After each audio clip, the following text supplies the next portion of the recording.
Shalom, saudara-saudaraku, Bapak Ibu sekalian yang saya kasihi. Pokok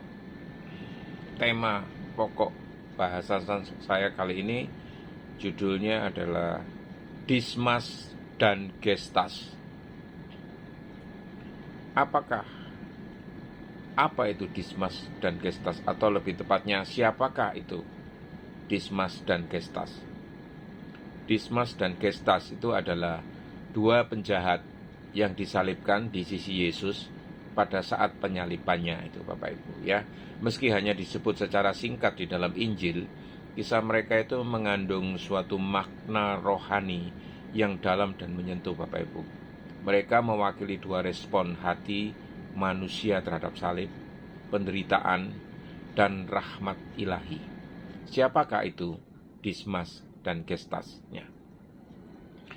Dismas disebut di dalam tradisi Kristen sebagai penjahat yang baik ya Bapak Ibu, the good thief ya.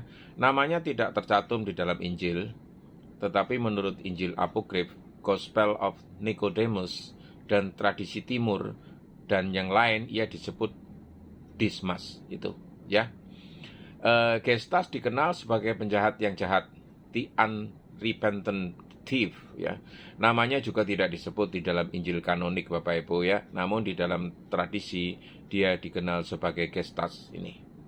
Kisah mereka itu disalib itu ada di Lukas 23 ayat 39 sampai 43. Begini Bapak Ibu.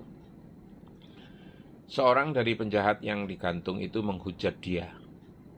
Katanya, "Bukankah engkau adalah Kristus? Selamatkanlah dirimu dan kami."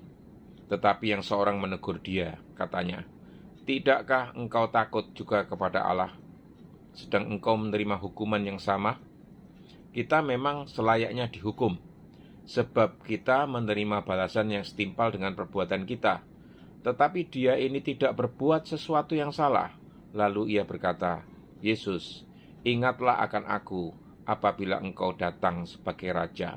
Kata Yesus kepadanya, "Aku berkata kepadamu, sesungguhnya hari ini juga engkau akan ada bersama-sama dengan aku di dalam Firdaus." Dua penjahat yang disalibkan di samping kiri kanan Yesus tadi itulah Dismas dan Gestas, Bapak Ibu ya. Di atas dua salib itu ada dua refleksi iman yang berbeda, tetapi menggugah keimanan kita semua, Bapak Ibu. Gestas melambangkan hati yang keras. Gestas mewakili jiwa yang pahit, sinis, dan tidak bertobat, Bapak Ibu. Di ambang kematian, ia masih menuntut mujizat. Bukan karena iman, tapi demi menyelamatkan dirinya secara fisik. Ini. Ia mengolok Kristus ya. Bukan untuk mencari keselamatan jiwa, melainkan untuk menyelamatkan tubuhnya yang fana. Ini gambaran banyak orang yang hanya menginginkan Yesus sebagai juru selamat masalah, bukan juru selamat jiwa. Ini Bapak Ibu ya. Sedangkan Dismas itu adalah melambangkan hati yang terbuka dan merendah. Inilah gambaran seorang yang jatuh dalam dosa, namun hatinya lembut dan terbuka untuk kebenaran dan pertobatan.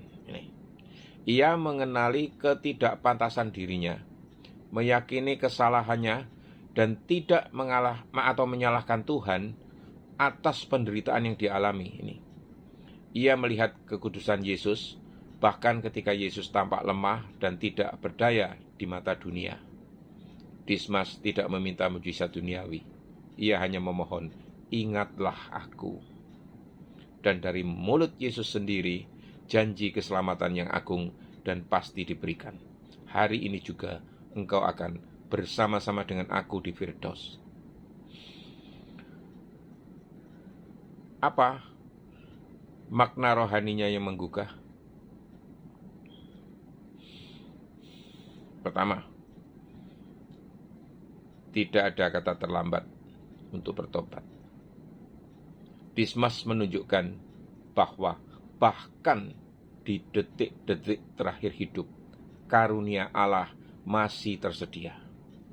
Tidak peduli seberapa besar dosamu, Tuhan tetap membuka pintu untuk pertobatan. Pengenalan akan dosa adalah awal dari iman.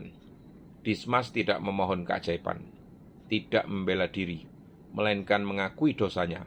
Itulah awal iman yang sejati, Bapak Ibu. Keselamatan adalah kasih karunia, bukan upah. Dismas tidak mengalami hidup kudus bertahun-tahun, tapi satu pengakuan iman, satu permohonan yang tulus mengantarkannya ke sorga. Salib bukan akhir, tetapi jalan menuju kemuliaan. Di tengah penderitaan dan kehancuran tubuh, Dismas menemukan terang, harapan, dan hidup yang kekal. Lalu apa hubungannya dengan pengalaman iman kita? Di antara dua penyalipan tadi, kita semua itu sebenarnya adalah seperti Dismas dan Gestas ya Bapak Ibu ya. Sama-sama pendosa, sama-sama di hadapan salib Kristus ya. 3 pertanyaannya. Akan tetapi, apa respon hati kita? Apakah kita mengolok-ngolok, bersungut-sungut, dan kecewa seperti Gestas? Atau kita mengakui, berharap, dan menyerahkan diri seperti Dismas? Setiap hari, Yesus disalibkan kembali di dalam penderitaan dunia, di dalam hati kita yang selalu gelisah, dan di dalam ketidakadilan hidup. Di saat seperti ini, kita selalu punya pilihan, Bapak Ibu. Menjadi Gestas atau menjadi Dismas? 3 pertanyaan reflektif yang harus kita pertanyakan kepada diri kita sendiri. Apa itu pertanyaannya? Apakah aku menyadari kesalahanku dan kemudian bertobat? Apakah aku menginginkan Yesus karena kasih-Nya atau hanya karena pertolongannya? Jika hari ini adalah saat terakhirku, apakah aku yakin aku akan bersama Dia di Firdaus nanti? Tuhan Yesus, seperti Dismas, aku datang dengan segala dosaku. Aku tidak layak, tapi aku percaya Engkau penuh kasih. Ingatlah aku, Tuhan, ketika Engkau datang sebagai Raja.